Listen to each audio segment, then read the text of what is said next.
Hi, everyone. Thank you for being with us today. My name is Joel Fear. I'm a graphic designer from New Zealand, currently based in Turkey. Hello, everyone. My name is Alice, and I'm the documentary filmmaker, currently in Moscow, but from St. Petersburg. Hi, everyone. My name is Maria. I am an architect from Madrid, Spain. I'm calling today from Rome. Thank you. Hi, I'm Alla, coming from the field of Asian studies and currently located in Moscow. In our team, we looked at how governing of current global borders, configuration, and mobility can be reconsidered by reimagining those, not as a static barriers, but as functions of coordinated response to be more in tune with the today demands. So we looked at some territorial topologies and some less tangible borders from our interactions with the dynamics of access and zoning on a daily basis. And it started an open list of scalable priorities and conditions of these operations, and the logic of which we began using a discussion about borders as a system that doesn't block people, but enables the movement. But let's see the video.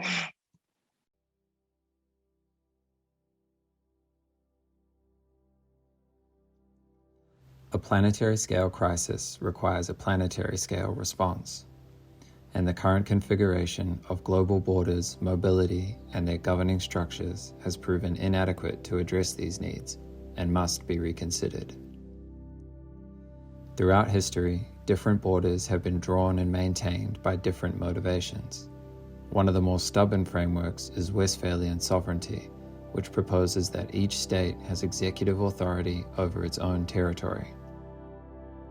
Its origins can be traced back to 1648 and the signing of the peace treaties of Westphalia that gave power back to imperial states, the sprawling ideology of which would come to define the boundary of their sovereign territory.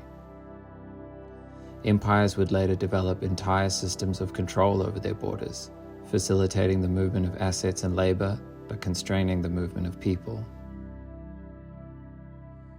In 2021, the inadequacies of this framework are extremely visible and unable to respond to the complexity of human needs while confronting crises at both the material and immaterial periphery. Pandemics, climate change, and mass migration have eclipsed the capabilities of our governing bodies and simply cannot be managed by states working within their current territories and zones as they are. A call for planetary governance, then, may be answered by a reimagining of borders as a function of coordinated response and mobility not as a privilege, but a condition of solidarity and exchange. In setting up this colossal task of mapping the borders to come, we must first survey the borders we have. Beyond territorial topologies and antecedent boundaries, there are many less tangible bordering operations layered simultaneously upon our experiences and interactions. Supply chains, data sets, vaccines, bandwidth, semiotics, and contraception are just some acute models of bordering technologies, crucial in understanding the ways we interface with dynamics of access and zoning on a daily basis. Perhaps some of the functions, conditions, and priorities of this bordering could provide a glimpse into how we might generate a responsive platform, one that can integrate nuance and mitigate intersectional fallout.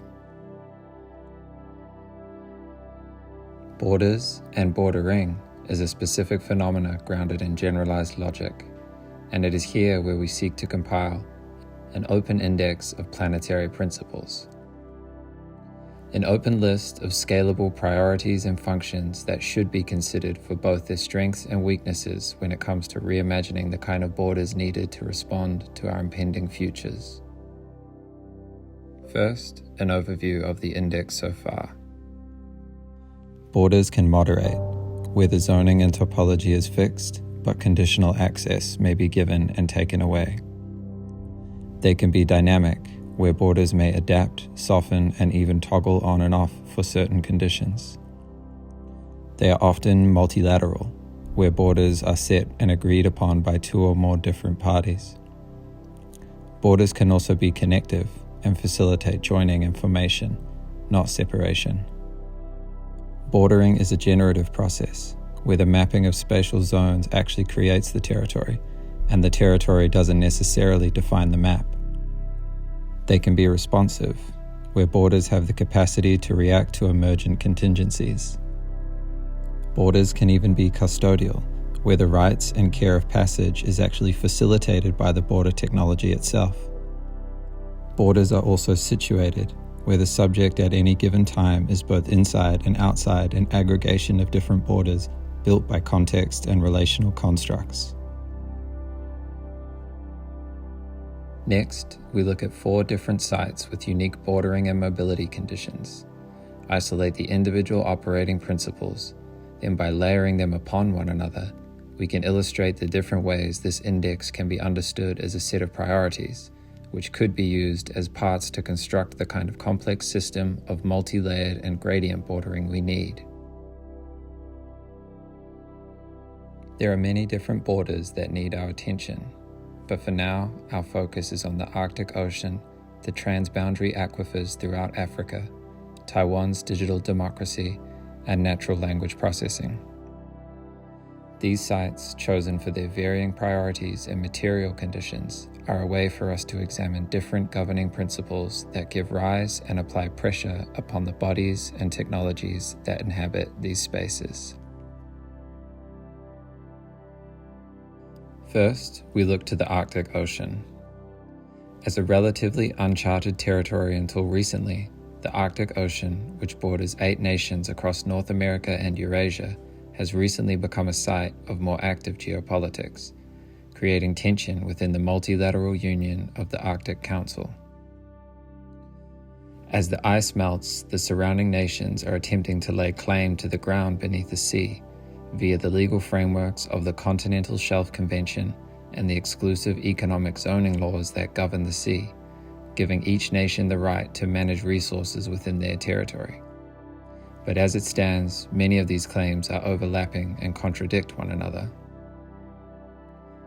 The melting sea ice illustrates the involuntary response of this boundary to climate change and is beginning to render some custodial technologies obsolete.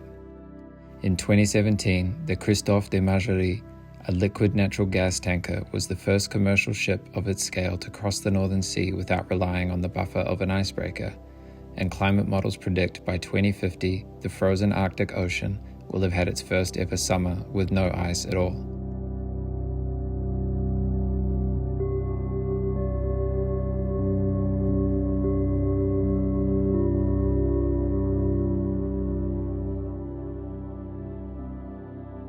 Next, we look to the aquifers that run under the borders of multiple nations on the continent of Africa.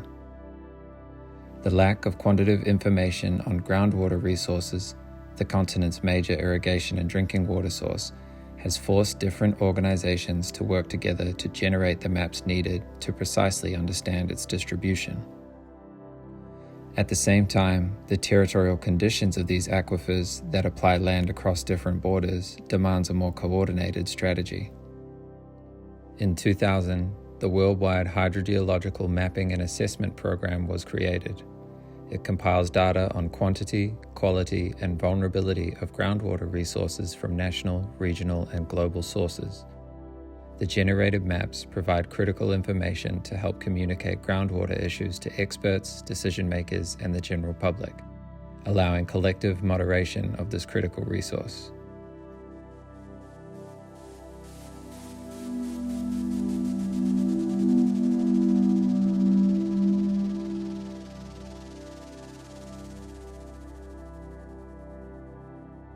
In Taiwan, democracy is a living technology that all can contribute to.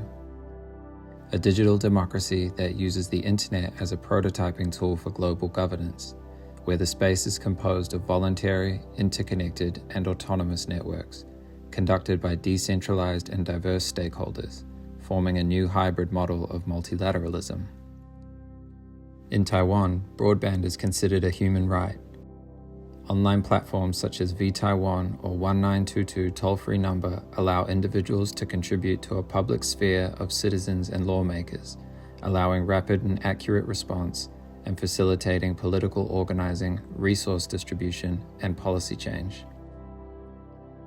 Here, the digital does not replace but augments collective intelligence, which allows for more intergenerational solidarity, pushing for collective creativity and intimacy, bending traditional bureaucratic borders of political participation into something much more dynamic and responsive.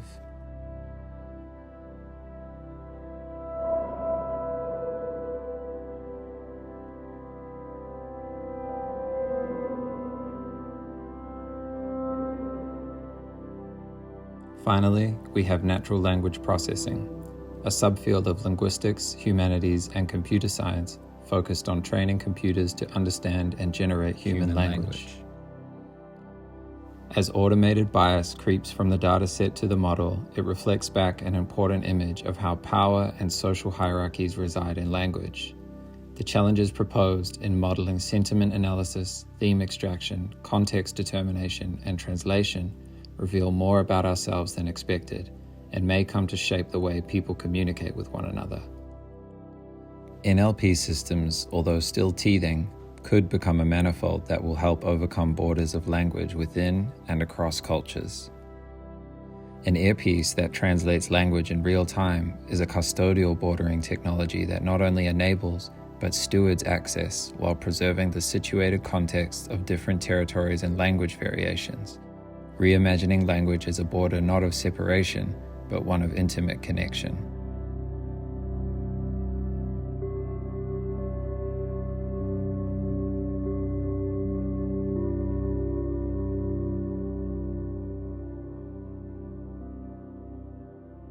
Once these variables have been disentangled from their context, they can be reconnected and reset in a different kind of stack, one able to respond to the multi-layered complications of present times. Its reconfiguration should be one in the form of a platform, a complex system that enables the synchronization of different actions. The borders to come must be understood not as static barriers, but as functions. Functions that can enable and react to new mobility configurations, ones more in tune with our current demands. Understanding borders as functions made of different constants and variables, enabling independent and interdependent regulatory responses in order to mitigate entanglement. Borders conceived as functions would be dimensionally varied and multiply constrained. This is to say that they can only be adequately realized when being analyzed attending to quantitatively structural constraints distributed across different levels of the functional structural organization. Borders would be deep in the sense that they would be organized at different levels and scales. The picture of a border would be described not in terms of how it appears, but how it is organized, specifying what activities with what roles, what spatial and temporal organizations, and what dependency relations are required.